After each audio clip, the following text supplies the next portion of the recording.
Hi everybody, I'd just like to say thanks for coming. Obviously I think y'all knew who I am, I'm Tony Booth, and I'm taking this pretty serious. I'm running for the Senator District 7. A couple of things that I would like to talk about is, first of all, what our priorities are. And that is kind of bringing some jobs back to the community. I think that's one of the most important things that I can truly make a difference on, is being in the business and having employees. I understand how strong and struggling that most of these employees are going through these days to make a paycheck and everything else. I've got some great ideas, and you will see that in July when I announce my employee program that'll come out, and it'll start actually right away towards September or October is what I'm thinking when we're going to start this program. Because one way or another, if I win this race or if I don't, we still need more employment in our area. The employment is going to help the job sector, it's going to help selling more real estate, it's going to help our community be a little stronger place. The one thing I'm not for big box stores. I just want to fill our buildings that are empty. And I think that is something I want to take very seriously. The other thing is, if you've seen my little flyers that I send out, I'm for no taxes. You don't need no more taxes. I think what we need is a professional business person in there that can balance a budget of what we've got. Every one of you that sit in this room, you all deal with budgets. You deal with either household budget or your work budget or your employer, and you deal with your business budget. It's something I'm going to take very seriously. When I said there's no more taxes, we need to figure out a way to get that under control. Education is a huge part of my success. With me and Leslie having 4 kids going through the school district, we understand education just as important as anyone else in this room. The biggest problem that I have with education, 47% of our budget is going through kindergarten and 12th grade. Where's the money going? I assure you that none of you in this room know. I think we need to know. And something about myself, if you know anything about Tony Booth, I'm a great communicator. I'm a great grassroots person. I'm the person that's going to put that information in front of you once and for all. It's never been done in our area. Emails are great, newsletters are great, but think about the success I've had as being a local business person in Stevens County and Okanagan County. When we have an event, it's successful. Why is it successful? We get everybody behind us to grassroots the program. If you know what a senator's job is, it's to yay or nay or help build some bills to get something done in your area. Well, I guess you got to look at myself and say, you know what, who is this guy? Well, first of all, I'm a deal maker. Every day I make deals. Tell me that's not the most important thing that we need in our area today. We need someone over there that's going to step up, get out of the box, not be an everyday politician, because I think politicians and car salesmen are probably in the same class. I think we drive them even. But other than that, we need a guy that's going to be a deal maker and kind of go for it a little bit. And I think I'm that guy. Last but not least is our land management issues that we have in our area. District 7 has more land than anywhere else in the state of Washington. You know, our industry is logging and farming. Small businesses, stuff like that. We need to be more accountable for our land. And what I mean by that is no more government red tape, or at least take some of it away. You can't even go out and build a small pond, or you can't even cut down trees in your area. If you got certain areas and you need to do something to your land, I think we have the right and we're entitled to do that to our property. Yes, we have to have good stewardship. 30-second warning. And yes, we got to be excited about what we do to our land and make sure not hurting our neighbors. But we just got to really get rid of some of the government red tape. I think I'll be very successful at that. I really appreciate you guys coming today. It's great to see a full crowd, and thank you. I really appreciate it.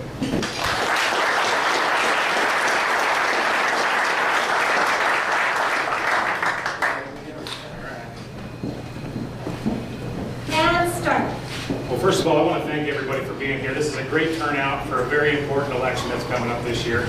But I actually want to thank Tony, too, because, you know, it's not easy to put your name on a ballot and run for office. Anybody that's been associated with any campaign can tell you that. One of the things that I'm proudest of in my first term as a senator was some of the things that Tony aspired to do, and that was we balanced the budget and we got out of session on time and on budget without raising taxes for the first time in a decade. So I've got that experience of already being able to do that. And along with that, I've been awarded the NFIB and the Association of Washington Business Defender of Small Business Award with a 100% voting record to not raise taxes, to not increase permitting or regulations. And so we were able to get that through, those policies through, and that helps small business. So one of the things that I would differ on my opponent is I don't know that we do need a deal maker. We've got a lot of folks on the west side of the state that have different policies and and different beliefs and different principles that they live by that I don't think we want to see over here. So I'm not so sold on the fact that we want to be making deals with folks that don't have the same values and the same principles that we hold. I think we live over here because we're proud to be independent and self-reliant, and that we're not wanting to be part of the West Coast policies and principles that mean bigger government and more taxes. So I don't look to make deals. I look to be an absolute champion of what you folks want, and that's less government, less taxes.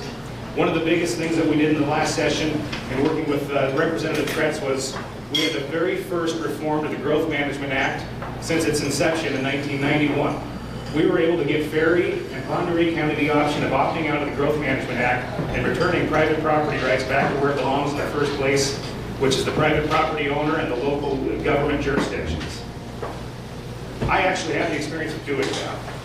And the difference between trying to get folks to come to a car sales event and getting legislation passed in Olympia is that when you are trying to pass legislation in Olympia, you better not have any gimmicks. You better not try to tie a balloon to a car and sell it. You better have some real good, solid principles that you can get together on, and you can actually make legislation that will impact our communities in a good way. And if you do go that other route, you can maybe get one or two things done, but the third time that you try to do that, you're not going to be able to work with anybody because they're not going to want to work with somebody that maybe not be upfront with some of the issues that you're dealing with. So I would just say that some of the things that we've been able to accomplish, $700,000 returned to the local school districts here in the 7th because of budget negotiations between the two representatives and also myself in the 7th district. We were able to get out on budget and on time without raising taxes. I've already went over that. That was a big first step. Because of that, I think we should get out on budget and on time every year, so I co-sponsored a bill that would make the state legislature do that every year or else cut the legislators their per diem pay. As you can probably imagine, that wasn't called for a vote. But I think until you start putting your own wallet on the line, there's going to be no reason and no incentive for people to get done on time. Some of the other things that we were able to accomplish that I was very proud of. We were able to fight carbon fuel emission standard from Governor Inslee and defeat that. We were able to defeat a state income tax. We were able to defeat a gas tax that was 11.5 cents per gallon. We were able to also... 30-second warning. We were able to beat back not only growth management, but an element of growth management that's very important to our folks that are in agriculture, and that was the agricultural lands of long-term significance. And those are important items because when you get out here and you're trying to make a living on your own, you're trying to make a living off the land, you have to be able to be freed up to do what you know is best while still maintaining and taking care of the natural resources that we have here. And I've got a good track record of being able to do that. So I thank you, and go and take any questions.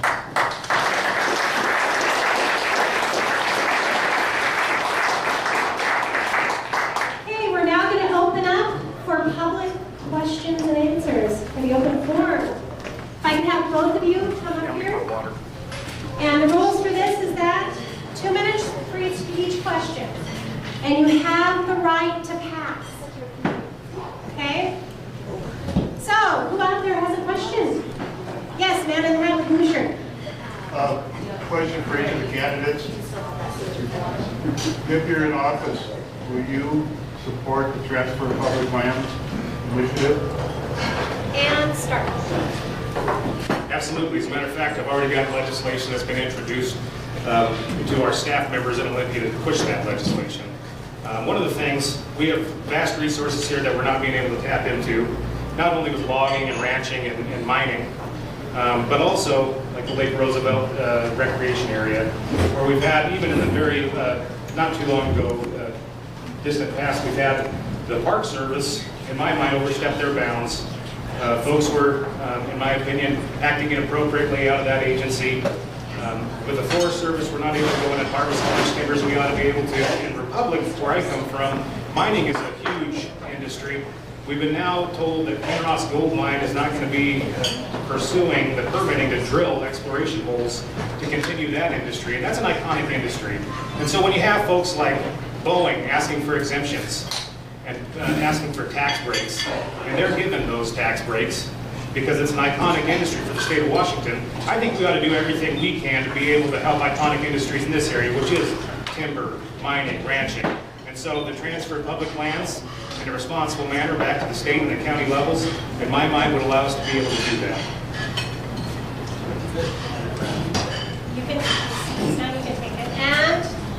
And I agree wholeheartedly with Brian said. Absolutely, it needs to be turned back over, be ran better at the state level and the local level, and everything else. I think we're definitely on the same page when it comes to turning that back. That'll bring more jobs back to the area, it'll bring more growth back to the area, and that's something I 100% support, and we'll be on the bandwagon with that as well.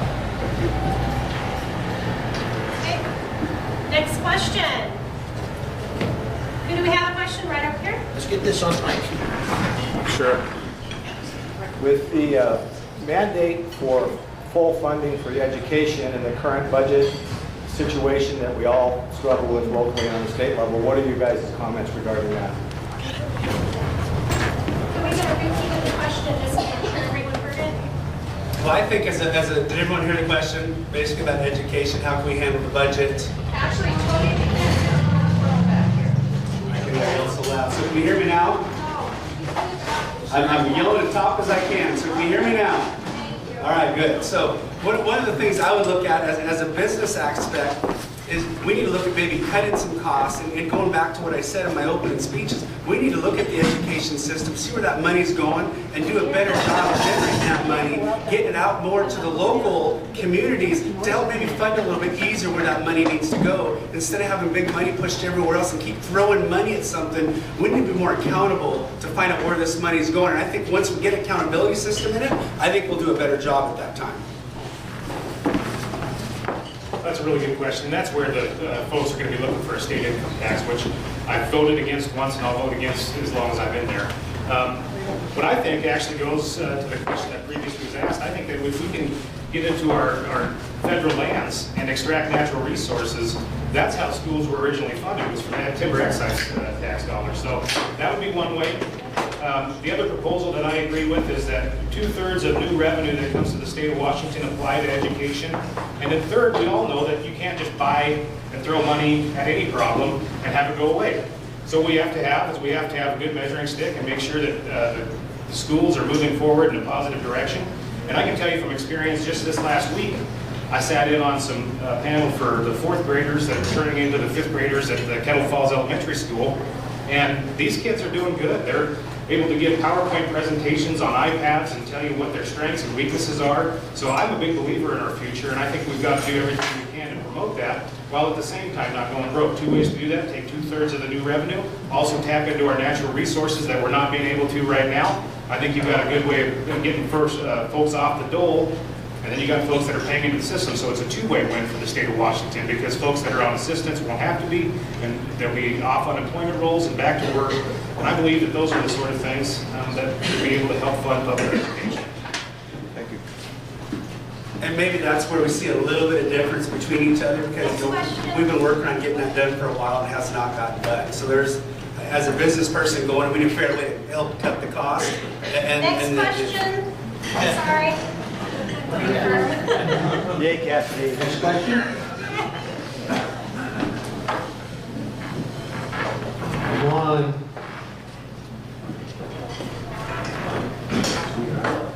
Tony, and we got a lot of seasonal workers in Stevens County, right?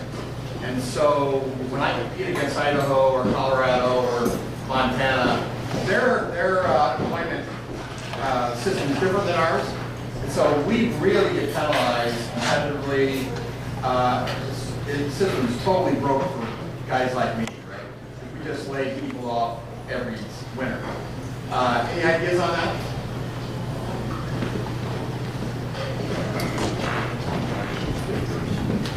Well, I think the system should be plain and simple. Once again, it needs to go back with less government take. Here's the issue that really plays. You look at Stevens County, 11.9 unemployment rate as of March 31st, 2014. Ferry County, close to 13%. One of the issues we have is cutting that. We need to get people back to work. And as you're saying, as far as the seasonal workers, I think that's great. When you paid into it, I use the example of this. If you're a log truck driver in Stevens County and we've got road closures due to out of control, I believe that log truck driver should walk in and get his unemployment quicker than anyone else, because there should be no red tape for him getting that unemployment. If you've got seasonal workers, it should be the exact same way. If they're paying in the money, they have the right to get the money. This stuff of keep handing out and handing out and handing out, to be honest with you guys, that's why we are where we're at. And that's where we kind of need to have that guy with the black hat say, you know, enough. You know, I know he talks about balloons and cars and everything else, but you know, the thing of it is, enough is enough. We got to figure out a way to quit paying and quit giving. We got to find out a way to put these people back to work. And I think when you keep watching me, you watch my July issue rolling out, you're going to see and open your eyes to figure out a way how we can take care of this problem and hopefully help your problem as well. Is there a magic wand to it? No, I don't think there is. But I believe, and if there's anything that I can help support, it would be a seasonal worker or someone that's laid off that's paid in their taxes, that's done their duty.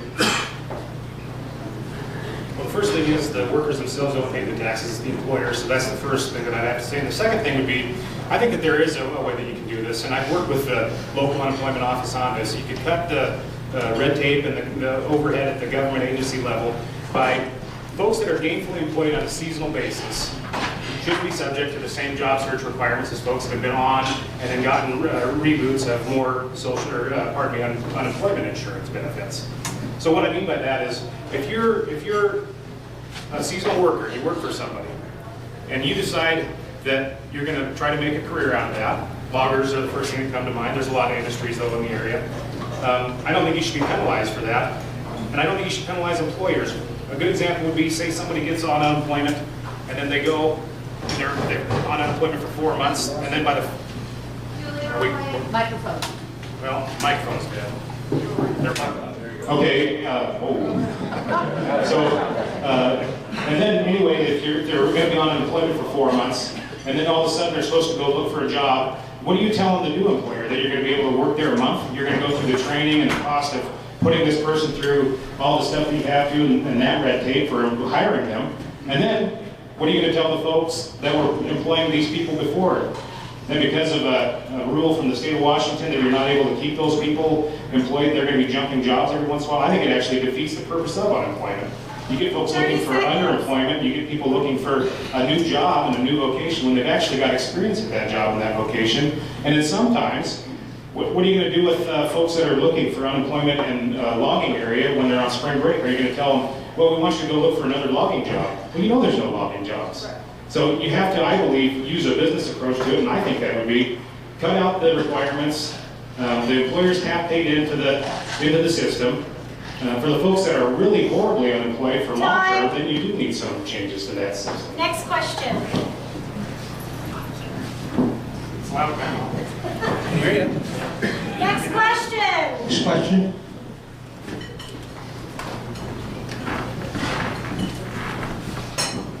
So my question's about the fish consumption rate and the water quality standards that are going to be imposed at the state level. We're facing water quality standards with fish consumption rate that's being talked about that we won't be able to implement for at least a decade.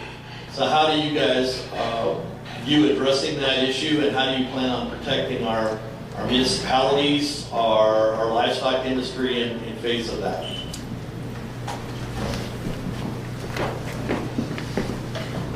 That's a good question. I was proud to introduce the bill last year that actually hit that right in the head, which would require the Department of Ecology to actually use scientific and source-specific data before they can make a determination against our cattle ranchers. So right now, how it exists is if the Department of Ecology has an opinion that a rancher or a farmer or even a private property owner is polluting a body of water, they can make you take measures to put barriers up and not have any animal activity within that barrier. What I believe should happen is you should use science and use that science to determine whether there are any pollutions that are being made, and if there isn't, then the person should be left alone. But this is a good example where the Department of Ecology has overstepped its bounds. So what I was proud of in this last session was we froze the Department of Ecology's budget, and if you hit them in the wallet, that hurts them more than anything. And then finally, we did policy bills like the one I just discussed, and Charlie Short and Joel Kretz ran one in the House where if the Department of Ecology wants to make a determination, they must use science. They're just not an opinion that we think that Eric is polluting his land or water right next to his land.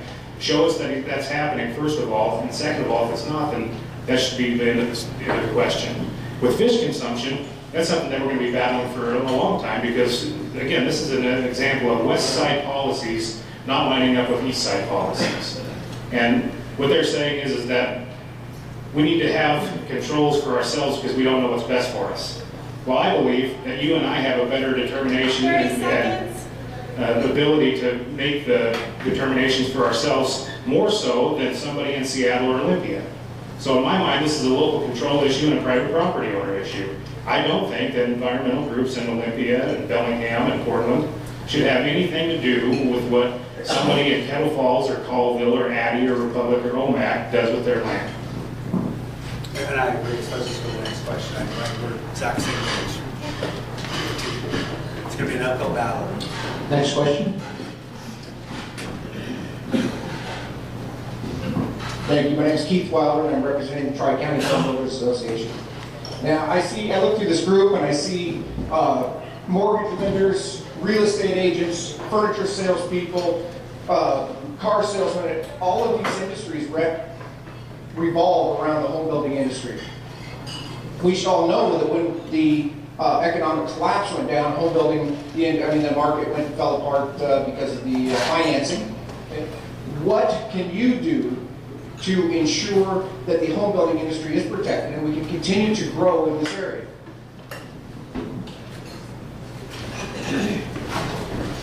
That one's an easy one for me because if you look at the stats year to date that I got yesterday, we've only delivered 13 home sales in Ferry County. We're down sales in Stevens County of about 9 sales from last year to this year. It's showing our economy is not growing. If we don't put jobs on the street, we're not going to grow. And that's the bottom line. The house sales prices are lower this year than they were last year. Our unemployment is higher this year than it is from a year ago today. We've got a problem, and it's a serious problem. It bases itself on jobs. If we don't have jobs and none of you guys are working and we can't get employees to go work, we've got a serious problem. We're never going to grow our housing. Our unemployment follows our housing. If you look at it, it almost follows it to the T. You've got a great point. And that's something I think with my expertise of being a business person, we can take that level to the next step. I'm excited to roll out my July job description for our area so you guys can really see that. I think it's a great idea that we get everyone behind us. If you look at the sales and you look at the way that things are going, we've got a serious unemployment problem in our area. Matter of fact, our corner is the highest in the state of Washington. The one thing I want to show you guys is I gave you all packets. The facts are in there. You guys need to look at it. And that's something I highly recommend you. It'll be a great answer to some of your concerns. Well, I'm not going to make you wait until July to give you my answer on that. I'll tell you that right now. So the first thing is to build on the Growth Management Act opt-out bill that was passed and getting that established in Stevens County, because in Stevens County there are drainages and there are opportunities lost by not being able to build and sell homes. Secondly, specifically to your question, to answer your question right on the dot, it would be, first of all, I work with county commissioners to keep Stevens, Ferry, Okanagan, and Pend Oreille County out of a more extreme climate zone, a different climate zone, so you're not having to use materials that really aren't even able to be purchased right now. Those sorts of things drive the cost of building up. Finally, I come from home construction. My dad's a contractor in Ferry County, so I've built homes. I know what the struggles are. Your biggest struggles are weird setback rules from bodies of water or wetlands or God forbid you build a shop on butterfly habitat. Those are the things that really hurt the building industry itself. As for unemployment and trying to reduce the unemployment, I wish there was a magic wand. If there was a magic wand to be able to say, I'm going to take unemployment in this area from 11.5% to 8.5%, by God, I think that Bob Morton, Scott Barr, Joel Pratt, Shelley Short, Kathy McMorris Rogers, and Bob Sump would have done it. I don't think that that's out there, not as one senator from Eastern Washington. I don't think that you can do that. If that's the case, I wish you would have already done it. I wish we had these stores and these empty buildings with people in it thriving right now. I'm sure people would have welcomed it a long time ago. But there's nothing that you can do, no magic wand that will allow you to do that. The best thing that you can do is try to enact policies like I have with the Growth Management Act opt-out bill, no tax increases, no income tax, defeating the governor's fuel tax, defeating the governor's income tax. So, those are the things that you have to do. There's no magic wand to be able to just automatically put people back to work. I wish there was.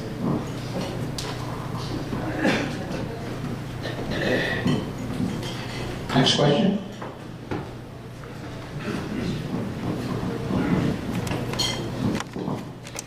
So the, it's a little hot.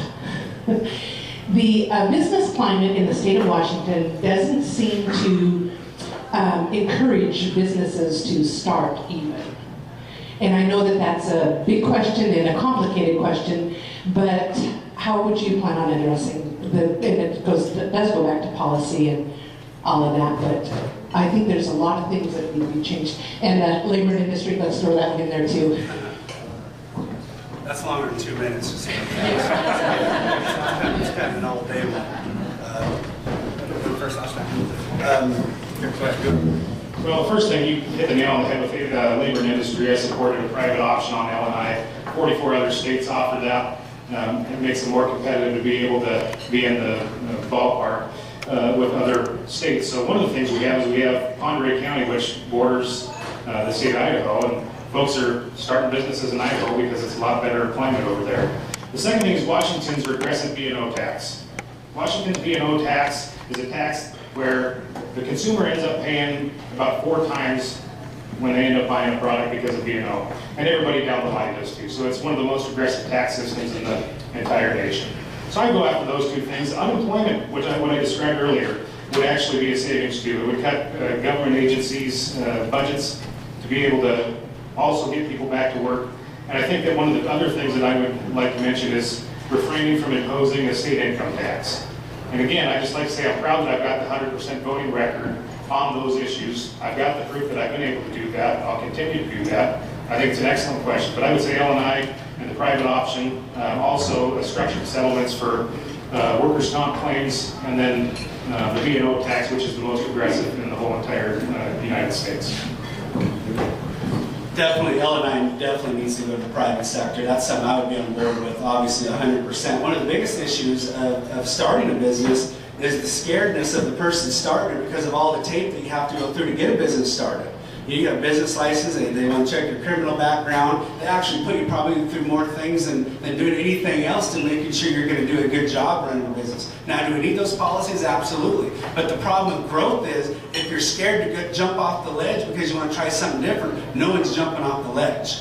You look at the state of Washington just in a whole in a circle in itself, all unemployment is down this year in the state of Washington. And it comes to that, well, we're not growing our area. We got people leaving our area. You know, they just did a deal with Microsoft that's building a plant in Iowa or whatever it is, spending $1 billion bucks, you know, somewhere else, and they're not going to give it to our local contractors, our local business, our local that. Now, I'm not a big friend of giving favoritisms to anybody, but there has to be a way to keep these businesses in. You think about this being a business owner and back to your address, there's so many people that can't even balance their own checkbook.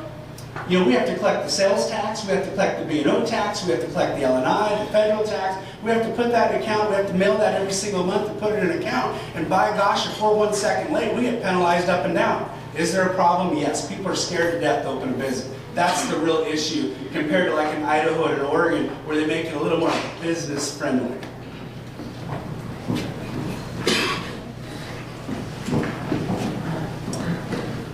Question?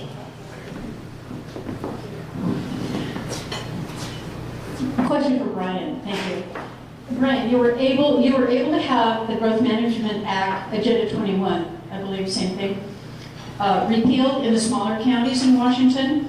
Do you have any plans for, or have you been working toward extending that to the larger, higher populated counties? Yeah, absolutely. And I think one of the things that's important is that we get it right here in the next 2 years. Within the next 2 years, I've had commitments from Democrat senators to look at this. And one of the things that was most impressive about that is that every single senator in the entire state of Washington voted for it.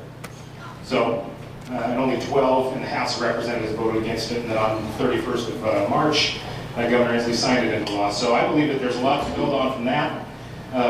I would love to have gotten it in this time. We've tried now for 17 years, dating all the way back to Bob Morton and pre-Joel Kretz and Shelley Short, trying to get a Growth Management Act opt-out bill passed. I think this year what was different is my experience as a county commissioner and having to do growth management planning gave me a little bit of an insight that maybe wasn't there before.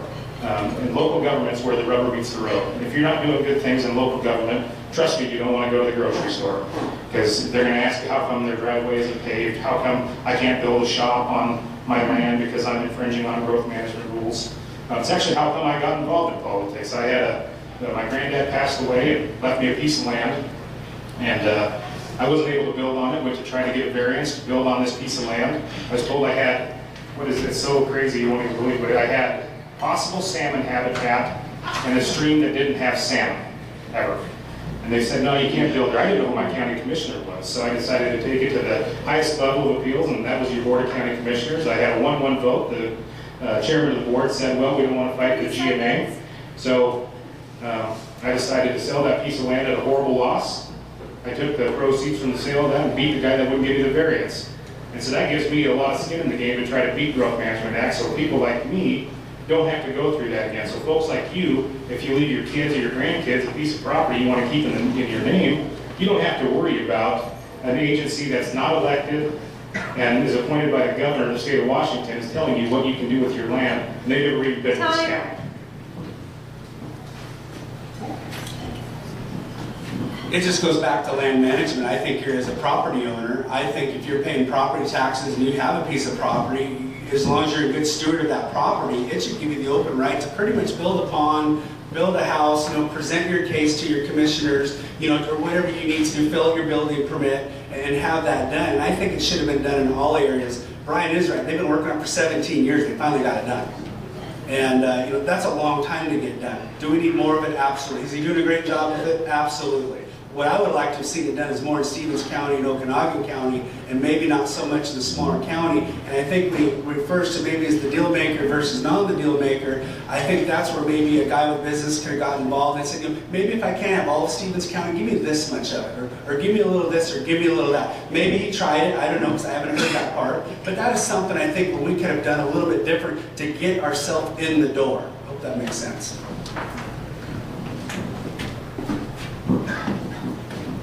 Question?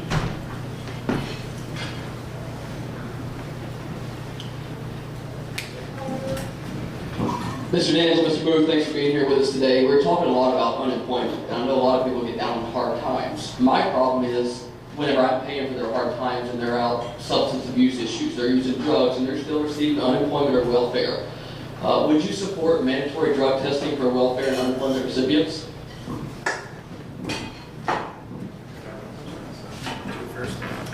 Absolutely. The one thing, I don't know if I'm smart enough to write the bill, but I would definitely support the deal. And I'll give you one example just of last week. A person came into the dealership and he wanted to know if he could get a job working for cash because he was collecting money from the state. Now, at 43 years old, it kind of grows gray hair on you a little bit because it's not fair. I don't know exactly what the system is, but as far as being a business owner, and most of you in here is a business owner, I think we agree that our employees and ourselves, we need to come up with some kind of regulation to stop this and make ourselves the center of attention. Just like when they passed the marijuana growth. Am I for it? No. But is it creating more tax? I don't know. I haven't seen it yet. It's kind of one of those things. Why not step out of our box and try something new? Here's what I heard from Florida that I read in a news poll, that when they put this deal together in Florida, 20% just didn't even show up because they were scared.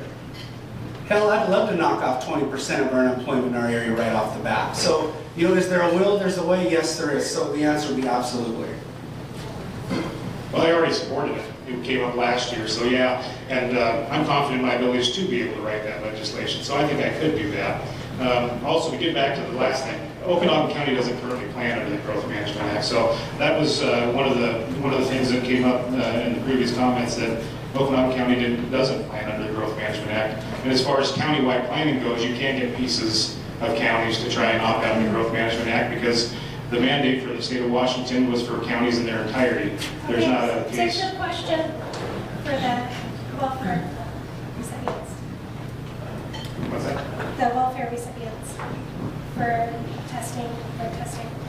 All right. So I've already supported that, and I will get. Okay, next question.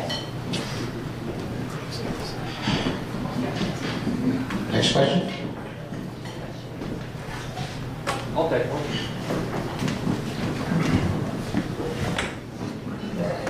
sitting here having lunch and looking around, and I definitely think I'm the youngest in the room. And as I look around, I definitely see a bunch of, she might have me, but I see a lot of business owners that are already established business owners in this community. And a lot of what we've been talking about today as far as unemployment and creating jobs don't apply to this room. I think a lot of it applies to my generation. So what can we do to, get my generation excited about starting business? I mean, workshops, bringing stuff in. I mean, I think that we're kind of the generation of this community, and there's not much that I'm aware of that I can sit in or attend or do whatever to help grow this business that both of you speak of. So I guess I'm just kind of curious for my generation, my age group of kids 25 to 30, what can be going on to kind of help improve that? Well, I think that goes back to tax breaks for small businesses to try to get them going. But also, I think it starts before that, and that's why I'm a big supporter of both college-focused education, but also vocational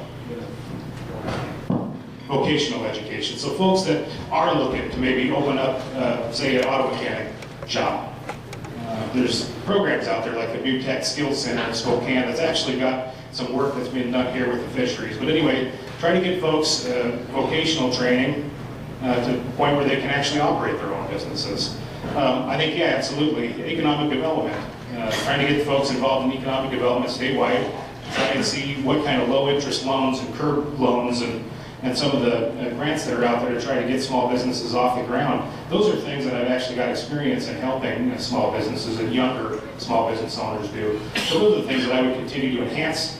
I think what we've talked about with some of the unemployment issues and the B&O tax issues would also help with that. But yeah, we want to try and retain folks in the area that we live in here. This is a great place to live, great place to raise a family, good schools, crime is low. This is a great place to live. We want to try and get folks that are in the next generation to be able to take over for us. And as a father of a 15-and-a-half-month-old boy, I want to make sure that he's got every opportunity to be able to do business here in the South. I also think it's a great question. I think social media is going to have a big part to do with that, because that's what you guys do at that age, is social media. You're always on it, between the Facebooks and everything out there. That'll be a big part, I think, to our future. But not only that, it's still in my mind, and I know you guys hear this, but I really believe it's the base. It's unemployment, because here's what I'd like to tell you and share with you. When you bring in a young worker into your business, you give them your blood and sweat as an employer. You teach them the values of being a business owner. And I can share with you, look at Steve Fogel as the motorcycle shop. You look at Caldwell Auto Parts. James Martin worked for me. Sam over in Kettle Falls. There's 3 great examples that I can tell you that personally worked for me underneath my umbrella. And now they're out being successful business owners. They took that leap of faith. They were young. They worked their way up. They got into a good job. And that's one of the biggest issues. If you look at the population in Stevens County of 44,000 people, and you look at it, you look at the ages of 18 to 21, 200 people. They're all leaving. And that's a big problem. If we got a few more jobs, guess what? I think they'll stick around. I would love my son to stick around. He just graduated Caldwell High School. He's excited to go to Spokane and go to college and take that next step. Now, as a business owner, I'm sitting there thinking, gosh, I'd like to have my son come back to work and take over my business. Is it going to happen? I don't think so. He just says there's nothing for him to do. But if we create more things to do, I think it'll be exciting for a young person to come and get involved and just open that unemployment gap, hit people in our door that are applying for business. Real quickly, I did a poll with some of you business owners, and some of you are in here. I did a poll of 20 different businesses. Out of the 20 different businesses, they'd hire 17 today if they could find the right people. That's a true fact.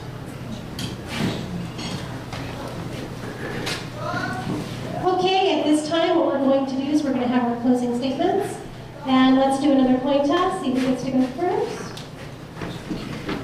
I know, it's all yours.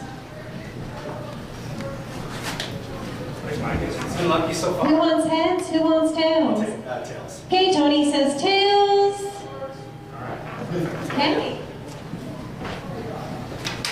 Well, again, thank you for having us here, and thanks, Tony, for the debate here today, or at least the lively conversation. I think in closing, I would just say, today we've had a good example of kind of generalized ideas and themes versus what actually has been done. And I'm proud that I was in office at a time when we were able to get out on time and on budget without raising taxes. We were able to get the Growth Management Act opt-out bill through with unanimous support from the Democrats and also from the governor of the state of Washington. That's no easy feat. We were able to say no to the carbon fuel emission standards. We were able to beat the gas tax increase that people couldn't afford. By the way, with the carbon fuel emission standards, they thought 90 cents per gallon would be added to your cost for each gallon that you pumped at the tank. So you're looking at about about $1.01 every time that you would pump gas into your car. And we're already the third highest gas tax state in the entire nation. We were able to return over $700,000 to local schools. We were able to do the good work for the people without any tax increases. And trust me, there were movements to try and have a state income tax. There were movements to try and not only have 11.5 cents per gallon gas tax, but also a 22 cent per gallon gas tax increase to finish the Bertha project over in Seattle area for the Alaska Way Viaduct. These are things that I'm proud to be able to say that I have experience being able to get done. It's not just a talking point. I'm not afraid to give you my ideas for what we're going to do moving into the future. I'm not going to hold off until July. I'm an open book. You can ask me my opinion on anything. I'll give it to you right now. So I want to thank you all for coming out today. If there's anything else, please see me afterwards. I'm more than willing to go over anything you want to go over, and I really very much appreciate the time to speak today. Thank you.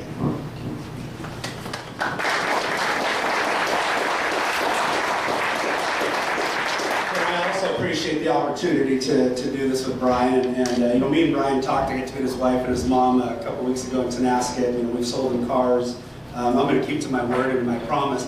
The only thing I would ask all of you today is just check your information. Your information's in the packet I gave you, that everything was talked about today. This is not the first time me and Brian have talked with each other, and he keeps throwing up this July thing. Well, when we met the first time, I passed out these packets, I made them crystal clear. Today you can see the new packets are on your table, and I think that's great. The problem is, if you give that a good idea right off the bat, people are going to follow it, take advantage of it.